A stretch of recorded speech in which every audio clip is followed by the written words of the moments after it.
Hello කොහොමද? අදත් මම ඇවිල්ලා තියෙනවා පොතක් අරගෙන නම් නෙමේ පොත් තියෙන තැන ගැන කතා කරන්න.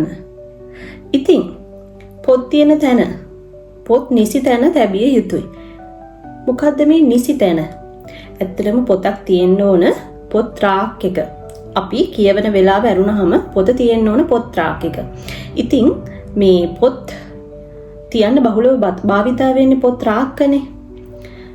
මේ ඉතින් පොත් රාක ගැන කතා කරාම මේ පොත් රාක විතරක් නෙමෙයි පොත් ගබඩා කරන්න වෙන ආකාරයක් තියෙනවා. සමහරට අපිට අල්මාරියක, ලාච්චුවක, නැත්නම් පෙට්ටියක, දැන් පුස්තකාලයක් වගේ ගත්තොත් වෙන ආකාර තියෙන්න පුළුවන් පොත් ගබඩා කරන්න. ඒ වගේම නවීන ලෝකෙත් පොත් ගබඩා කරන ආකාර වෙනස් වෙන්න පුළුවන්. උදාහරණයක් වශයෙන් අපිට තියෙනවා Kindle වගේ උපකරණ ගන්න පුළුවන්. ඒ වගේම අපිට පොත් මේ නවීන ලෝකේ පුළුවන් මේ පොත් අපේ ජංගම දුරකථන වලට භාගත කරගෙන කියව ගන්න. ඉතින් ඒ වගේ පොත් ගබඩා කරන විවිධ ක්‍රම තියෙනවා. හරිද? ඉතින් මම විශේෂයෙන්ම දැන් කතා කරන්නේ මේ පොත් රාක් නැත්නම් book shelves. පොත් රාක්කට ඉංග්‍රීසි වලින් කියන්නේ book shelf එකක් කියලා. හරිද? ඉතින් මේ book shelf එක කොහොමද අපි මැනේජ් කරන්නේ? අපි කළමනාකරණය කරගන්නේ කියලා. හරිද? එතකොට මම මේ වීඩියෝ එකේදී කතා කරනවා කොහොමද අපි book shelf එකක් මේ ඕගනයිස් කරන්න කියලා. හරිද? පොත් රාක් එක ගබඩා කරන ආකාර කිහිපයක් තියෙනවා. ඒ ආකාර ගැන ඒ වගේම මේ පොත් රාක්කයක් ගත්තාම අපේ නිවසක මේ තියන්න ඕන සුදුසු ස්ථාන මොනවද? ඒ වගේම පොත් රාක්කයක් ගත්තාම ඒ පොත් රාක් එක පොත් ඇරෙන්න පොත් රාක් එක තැබීමට සුදුසු දේවල් මොනවද? නුසුදුසු දේවල් මොනවද? අන්න ඒ දේවල් වගේම පොත් රාක්කයක් සංරක්ෂණය කරන්නේ කොහොමද කියලා අපි මේ වීඩියෝ එකෙන් කතා බහ කරමු. එහෙනම් මම වීඩියෝ එක මේ විදිහට පටන් ගන්නවා. බලන්න කොහොමද පොත් රාක්කයක් හරියට කළමනාකරණය කරගන්නේ කියලා. පොත් ගබඩා කරන්න පුළුවන් එක ආකාරයක් තමයි මේ පොත්වල විෂය අනුව, පොත් අයිති වන විෂය අනුව. ඒ කියන්නේ අපිට පොත් රාක්කයක පොත් ගබඩා කරන්න පුළුවන් ඒ පොත අයිති වන විෂයන් අනුව වෙන් කරලා. උදාහරණයක් වශයෙන් අපිට පුළුවන් විද්‍යාව, ඉතිහාසය, ගණිතය, මේ ව්‍යාපාර, ප්‍රබන්ධ නොවන, ඒ කියන්නේ ෆික්ෂන්, නොන් ෆික්ෂන්, අන්න ඒ වගේ විදිහට, ඒ වගේම ළමා පොත්, අන්න ඒ විදිහට පොත්වල විෂයන් අනුව ඔයාලගේ පොත් රාක්කයෙන් කරලා පොත් ගබඩා කරන්න පුළුවන්. මේ ක්‍රමය නිසා පොත් හොයාගන්න අපිට හරිම පහසු වෙනවා. හරිම ඉක්මනින් අපිට අදාළ පොත හොයාගන්න පුළුවන්. ඒ වගේම විශාල පොත් ප්‍රමාණයක් අතරින් අපට අවශ්‍ය පොත හොයාගන්න පුළුවන්. දෙවෙනි ක්‍රමය තමයි අපිට පුළුවන් අපේ පොත් රාක්කේ ඇල්ෆබෙටිකල් ඕඩර් එකට හදාගන්න. ඒ කියන්නේ හෝඩියේ ආකාරාදී පිළිවෙලට හදාගන්න පුළුවන්. දැන් අපි සිංහල හෝඩිය ගත්තොත් අ ආ ඈ අන්න ඒ වගේ ආකාරාදී පිළිවෙලට හදාගන්න පුළුවන්. ඉංග්‍රීසි හෝඩිය ගත්තොත් අපිට පුළුවන් ABCD අන්න ඒ පිළිවෙලට පොත් රාක්කේ හදලා අපිට පොත් ගබඩා කරන්න. මේ ක්‍රමය ගොඩක් පුස්තකාලවල සහ පොත් එකතු කරන්නන් අතර හරිම ජනප්‍රිය ක්‍රමයක්. එතකොට මේක සකස් කරන්නේ කොහොමද? මේක අපිට පුළුවන් මේකේ අර තියෙනවා මේ පොත් ගබඩා කරන ක්‍රමයක්. ඒ කියන්නේ අපි දැන් මේ ආකාරාදී පිළිවෙලට පොත් ගබඩා කරද්දී අපි මේ පොත් ගබඩා කරන්නේ පොතේ ලියලා තියෙන කතුවරයාගේ අවසාන නමේ මුල් අකුර අනුව. හරිද? උදාහරණයක් වශයෙන් හැරි පොටර් කියන පොත ගත්තාම ඒක ලියලා තියෙන JK රෝලින්. එතකොට මේ කතුවරයාගේ last name එක අවසාන නම රෝලින්. R නේ. එතකොට අපි මේ පොත ගබඩා කරන්නේ අපි පොත් රාක්කේ හදලා තියෙනවනේ ABCD අනුපිළිවෙලට. එතකොට R කියන පොත් ගොඩේ තමයි අපි මේ පොත තියන්නේ. දැන් හිතන්න කතුවරු කිහිප දෙනෙක් එක පොතක් ලියලා තියෙනවනම් අපි කොහොමද මේ පොත මේ ගබඩා කරන්නේ? ඒ පොත අපි ගබඩා කරන්නේ පොතේ නම අනුව. නම පටන් ගන්න මුල් අකුර නැත්නම් පොතේ එඩිටර්. ඒ කියන්නේ පොත සංස්කරණය කරපු කෙනාගේ නම අනුව. පොත සංස්කරණය කරන කෙනා කියන්නේ මේ පොත අර වැරදි අඩුපාඩු හදලා ව්‍යාකරණ දෝෂ හදලා පොත අර මුල ඉඳන් කියවලා බලලා ඒ අඩුපාඩු හදන කෙනානේ. අන්න ඒ පොත සංස්කරණය කරන කෙනාගේ මේ last name එකේ මුල් අකුර අරගෙන. හරි ඉතින් මෙන්න මේ අකාරාදී පිළිවෙලට පොත් හදන එක නිසා අපිට අර නිශ්චිත පොත ඉතා ඉක්මනින් හොයාගන්න පුළුවන් වෙනවා. ඊළඟ ක්‍රමේ තමයි පොත්වල ජෝන්රා එක අනුව පොත් රාක්කයක පොත් ගබඩා කරන්න පුළුවන්. ඒ කියන්නේ පොත්වල ප්‍රභේදය අනුව පොත් වර්ග කරලා පොත් රාක්කයක ගබඩා කරන්න පුළුවන්. ඒ කියන්නේ මෙහිදී පොත් වර්ග කරන්නේ ඒ පොතේ ලේඛන ශෛලිය හෝ කතාවේ වර්ගය අනුව.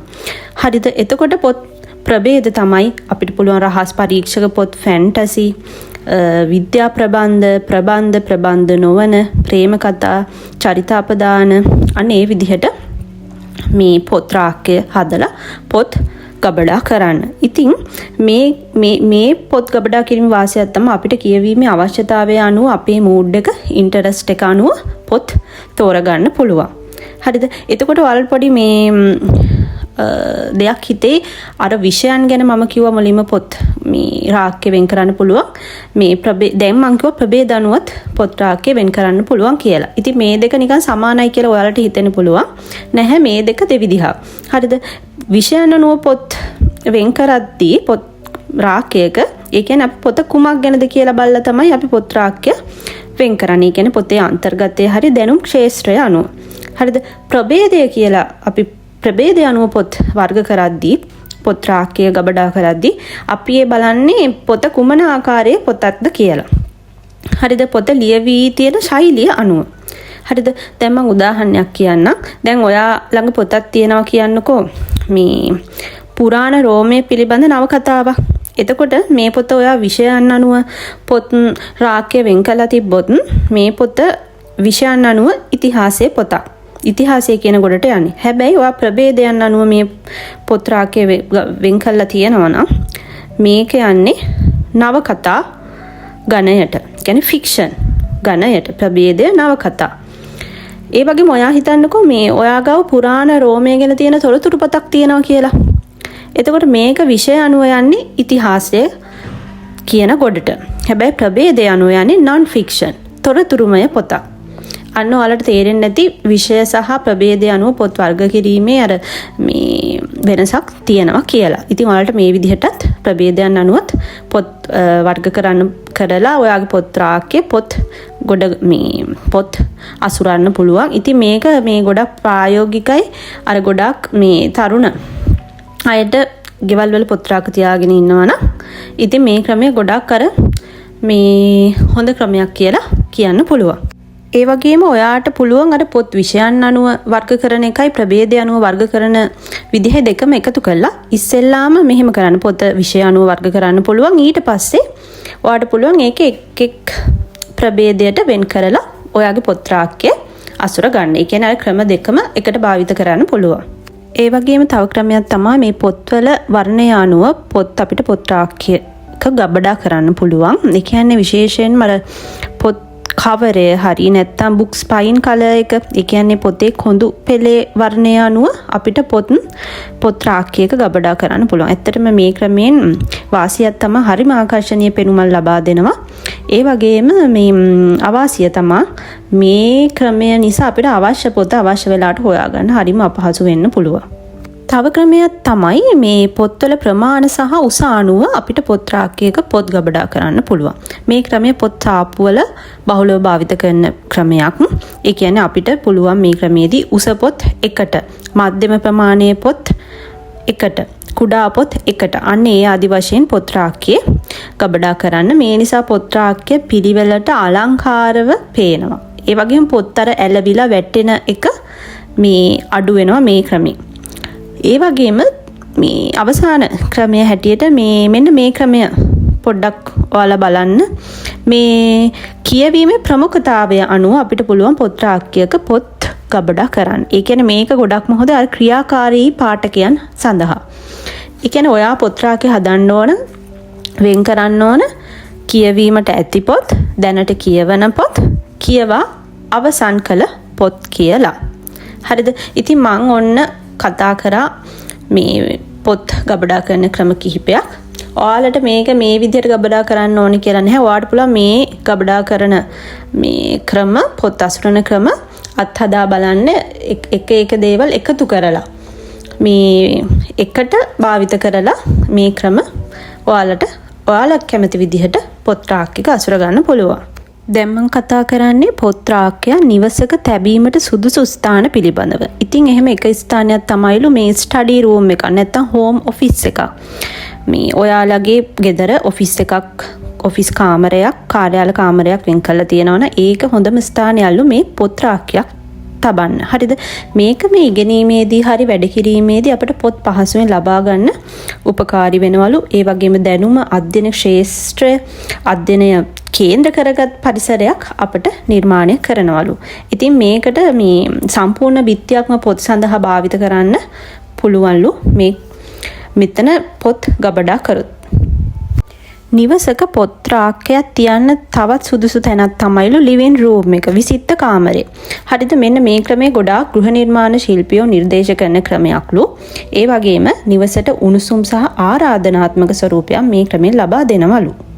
ඊළඟ ස්ථානය තමයි නිදන කාමරේ. නිදන කාමරේත් අපිට පොත් රාක්කයක් තියාගන්න පුළුවන්. විශේෂයෙන්ම නිින්දට පෙර කියවීමට කැමති අයට.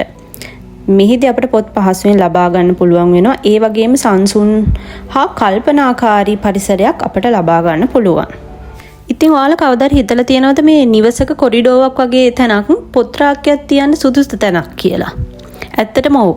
මේ විදිහට මෙතන පොත් රාක්කයක් තිබ්බොත් අපිට පුළුවන් අපේ ගෙදර නිවසේ භාවිත නොවන ඉඩ ප්‍රයෝජනයට අරගන්න. හරිද? ඉතින් මේක අලුත් දෙයක්. මේ විදිහටත් අපිට මෙතන පොත් රාක්කයක් තියන්න පුළුවන්. ඒ වගේම තමා ගෙදරක ස්ටෙයාකේසස් අපිට භාවිතා කරන්න පුළුවන් පොත් රාක්ක තියන්න පොත් ගබඩා කරන්න පුළුවන් තැනක් විදිහට. හරිද? මේ පඩිපෙළ ගෙදරක තියෙන පඩිපෙළ මේක නූතන නිවාසවල මේ ජනප්‍රිය ක්‍රමයක්. ඒ වගේම මේකෙන් භාවිත නොවන ඉඩ භාවිත කරන්න පුළුවන්. ඒ වගේම අපිට හිතනවට වඩා විශාල පොත් ප්‍රමාණයක් මේ අපේ පඩිපෙළ කියන දේ යොදාගෙන අපිට පොත් අසුරගෙන ගබඩා කරගන්න පුළුවන්ලු. ඒ වගේම කියවීමටත් පොත් රාක්කයක් ස්ථානගත කිරීමටත් වඩාත්ම සාර්ථක ක්‍රමය කියලා හඳුන්වන්නේ මෙන්න මේ ස්ථානය. මේකට කියනවා රීඩින් නුක් එක නැත්නම් රීඩින් කෝන් එක. කියවන හෝ කියවීමේ මුල්ලක් කියලා අපිට කියන්න පුළුවන්. ඉතින් මේක මෙන්න මේ දේවල් ටික එකතු වෙලා මේ හැදිලා තියෙන තැනක්. ගෙදරක මේ වගේ තැනක් තියෙන්න ඕන මෙන්න මේ දේවල්. පොත් රාක්කයක් අපිට පහසු පුටුවක් හොඳ ආලෝකයක් මේ අන්න ඒ ටික තියෙන ගෙදර අපිට පොඩි කෝණ එකක් මුල්ලක් හදාගන්න පුළුවන් වෙනම කියවීමට වෙනමම ස්ථානයක්. මේක කියවීම සඳහාම වෙන් කරපු පහසුම ස්ථානයලු වඩාත්ම හොඳයි කියනවලු මේ වගේ ස්ථානයක් ගෙදරක හදාගන්න එක. හරි අපි බලමු දැන් මේ පොත් රාක්කයක් තියන්න හොඳ නැති තැන් මොනවද කියලා. ඇත්තටම අර හිරු එළිය ගොඩාක් වැටෙන දැන් ජනෙල්ලයක් අයිනේ වගේ හිරු එළිය තදින් වැටෙන ස්ථානයක් පොත් රාක්කයක් තියන්න සුදුසු නැහැ. ඒ වගේම තෙතමනය සහිත ස්ථානය කියන්නේ නාන කාමර, ජලය කාන්දුවන බිත්ති අන්න ඒ වගේ ස්ථාන මේ අද්දර පොත් රාක්ක තියන්න එපා. තියන්න සුදුසු නැහැ. ඒ වගේම උෂ්ණත්වයේ වැඩි ස්ථානයේ ගිනි උදුන්, රේඩියේටර්, උණුසුම් වායු නල වගේ දේවල් තියෙන තැන් පොත් රාක්කයක් තියන්න සුදුසු නැහැ. ඒ වගේන් වෙන්නේ මේ පොත්වලට හානි වෙන්න පුළුවන්. පිටු සවුතු වෙන්න පුළුවන්. අර පොත්වල තියෙන අර පැහැය වර්ණය අඩු වෙන්න පුළුවන්. ඉතින් මේ දේවල් වෙන්න පුළුවන්. ඒ හින්දා සැලකිලිමත් වෙන්න මේ තැන්වල පොත් රාක්ක තියන්න එපා. දැන් අපි බලමු පොත් රාක්කයක පොත්වලට අමතරව තියන්න පුළුවන් දේවල් ගැන. හරිද? ඉතින් පොත් රාක්කයක අපිට ප්ලාන්ට්ස් තියන්න පුළුවන්. පොඩි මල් පෝච්චි වගේ පැල ඒ වගේ දේවල් තියන්න පුළුවන්. මේවා ආටිෆිෂල් කෘත්‍රිම නැති හරි එහෙම දේවල් තියන්න පුළුවන්. පැල වර්ග ප්ලාන්ට්ස් මේ වගේ මේ අපිට මානසික බලපෑම් ඇති කරනවා. ඒ කියන්නේ අපිට මේ ප්ලාන්ට්ස් තිබ්බම මානසික ආතතිය අඩු කරනවා. සංසුන් බවක් ඇති කරනවා. ඒ වගේම කියවීමට සුවපහසු වාතාවරණයක් අපට ඇති කරනවා. ඒ වගේම අපට පුළුවන් පවුලේ හරි විශේෂ පුද්ගලයන්ගේ හරි ඡායාරූප පොත් රාක්කයක තියාගන්න. මේ දේවල් වලින් අපිට උණුසුම් හා පෞද්ගලික හැඟීමක් ලබා දෙනවා. ජීවිතයේ අරමුණු අපට මතක් කරලා දෙනවා. ඒ වගේම කියවීමේ ස්ථානය වඩාත් අර්ථවත් කරනවා. ඒ වගේම ආට පුළුවන් මේ ඔයාගේ උනන්දුවට සම්බන්ධ වස්තුන් පොත් රාක්කයක තියන්න. මෙන්න මේ වගේ දේවල්. සංචාරක පොත් ඔයා එකතු කරනවා නම් ඒ අසල පොඩි ලෝක ගෝලයක්, ඒ වගේම ඔයා විද්‍යාවට කැමති නම් ඒ අසල පුංචි දුරේක්ෂයක්, ඒ වගේම ඉතිහාසයේ පොත් ගාව මේ ඓතිහාසික සිහිවටන වගේ දේවල් ඔයාට ගබඩා කරන්න පුළුවන්. ඉතින් මේ වගේ වස්තුන් ගබඩා කරාම ඔයාට ඒ විෂය එක්ක තියෙන සම්බන්ධතාවය ශක්තිමත් කරගන්න පුළුවන්. ඒ වගේම ඉගෙනීම පිළිබඳ උනන්දුව ඔයාට වැඩි කරනවා. ඒ වගේම තමයි ඔයාට මේ පොත් රාක්කේ විවිධ කියමන් උපුටා ගැනීම වගේ දේවල් මේ ගහ ගන්න පුළුවන්, නැත්නම් අලව ගන්න පුළුවන්. මෙන්න මේ වගේ කියවීම මිනිසා සම්පූර්ණ කරයි, දැනුම බලයයි, ඔන්න ඔය වගේ දේවල්. ඉතින් මේ උපුටා ගැනීම කියමන් නිසා ඔයාව කියවීමට උනන්දු කරනවා. අරමුණ මතක් කරලා දෙනවා. ඒ වගේම ඔයාට දෛනික ආස්වාදයක් මේ මගින් ලබා දෙනවා. ඒ වගේම ඔයාට පුළුවන් ඔයාගේ ජයග්‍රහණ සහතික මේ කුසලතා පදක්කම් ආදී දේවල් මේ පොත් රාක්කේ උඩ තියන්න. ඒ වගේම ඔයාගේ ආත්ම විශ්වාසය වැඩි කරනවා. ඔයාට ඔයාගේ ජයග්‍රහණ මතක් කරලා දෙනවා. ඔයාට ඔයාගේ අනාගත අරමුණු සඳහා උනන්දු කිරීමක් ඇති කරනවා. ඒ වගේම ඔයාට පුළුවන් මේ විවිධ කලාත්මක අලංකාර දේවල්, කුඩා ප්‍රතිමා, අත්කම් නිර්මාණ වගේ දේවලුත් පොත් රාක්කේ තියන්න. මේ වගේ ඔයාගේ නිර්මාණශීලීත්වය උත්තේජනය කරනවා. දෘශ්‍යමය අලංකාරය වැඩි කරනවා. ඒ වගේම තමයි පොත් රාක්කේ අර ඒකාකාරී වීම වළක්වනවා.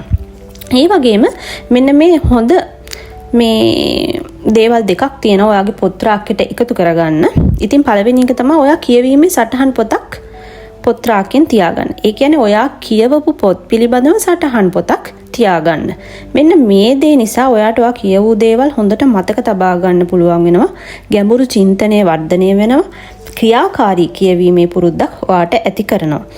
දෙවෙනි එක තමයි ඔයා to read කියලා කොටසක්, ඒ කියන්නේ කියවීමට කියලා කොටසක් ඔයාගේ පොත් රාක්කේ වෙන් කරගන්න. මේ දෙයිදී ඔයාට කියවීමට බලාපොරොත්තු වන පොත් සඳහා විශේෂ කැමැත්තක් ඇති කරනවා. ඔයාගේ කියවීමේ අරමුණ තව කෙනෙක්ට දෘශ්‍යමාන කරනවා. ඒ වගේම ඔයාට මේ කුමන පොත කියවන්න ඕනේද කියලා තීරණ ගන්න පහසු කරනවා.